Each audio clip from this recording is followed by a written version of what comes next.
Hello, friend. તો આજે આપણે એકવચન અને બહુવચન એટલે કે સિંગ્યુલર અને પ્લુરલ શીખીએ છીએ.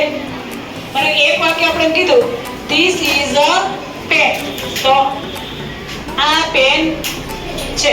This is a pen. બીજું વાક્ય આપણે જોયું this is that is an orange. તો પેનની નારંગી છે.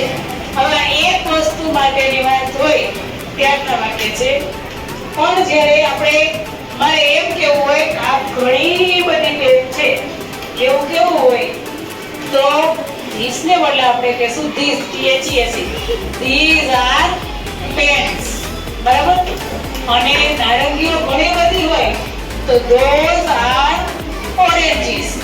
એના જેવું જ બીજું વાક્ય આપણે જોઈએ કે ધીઝ આર બેન્ચીસ. આ બધી બેન્ચીસ છે. હવે જો બેન્ચીસ છે એમાં આપણે જ્યારે બેન્ચીસ લખ્યું છે તો એમાં BENCHES કર્યું. બરાબર. પેનમાં પેન્સ કર્યું. ઓરેન્જીસમાં ઓરેન્જીસ કર્યું છે. તો આવું શું કામ થાય છે એના આપણે નિયમો જોઈએ. જોઈએ પહેલા આપણે કે જ્યારે કોઈ એક વાક્યનું બહુવચન કરવામાં આવે છે તો ધીસ નું થઈ જાય ધીસ, ધેટ નું થઈ જાય ધોઝ, I નું થાય વી, he she it નું થશે they. બરાબર. એમીઝ નું થશે આર. અને જે આર્ટિકલ ત્યાં હોય આ જે આર્ટિકલ છે એ અને એન એ આપણે બહુવચન કરશું ત્યારે નીકળી જશે. કારણ કે આર્ટિકલ નો અર્થ જ એવો સૂચવે છે કે એક છે. અહીંયા આપણે એકમાં એ લખ્યું એકમાં એન લખ્યું તો શું કામ? તો 5 સ્વર છે A E I O U. જે શબ્દનો પહેલો અક્ષર આ 5 સ્વરમાંથી કોઈ એક હોય એની આગળ આવે આર્ટિકલ એન. બાકી બધે આવે એ. બરાબર.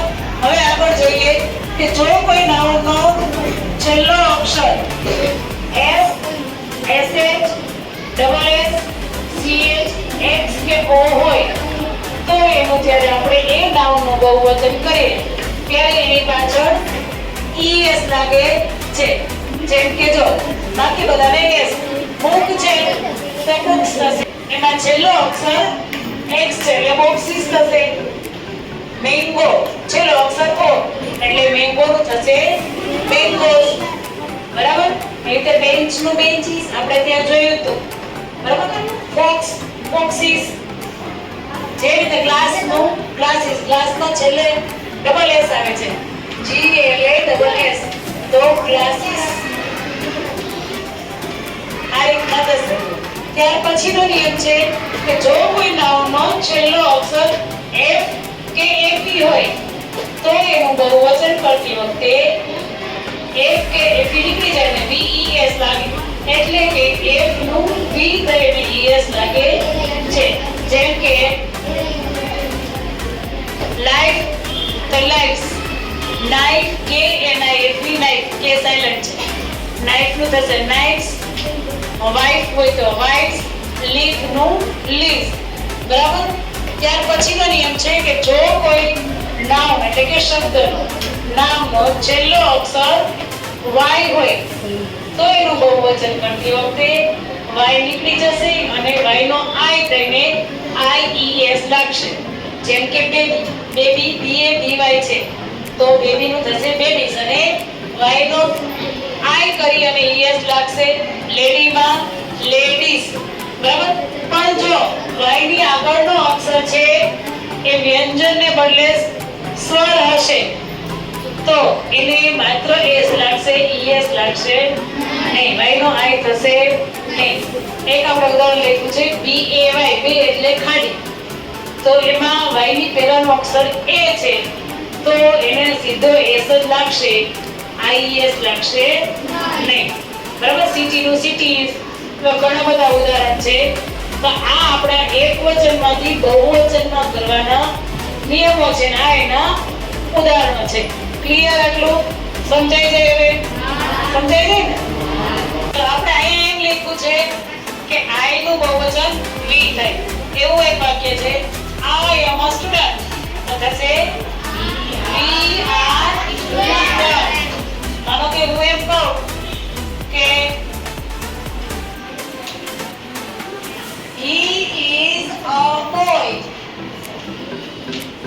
એનું શું થશે? They are boys. હા બરોબર, બોલો બોલો કૃષ્ણ. They are boys. હા બરોબર આવી ગયું. સરસ. They are boys.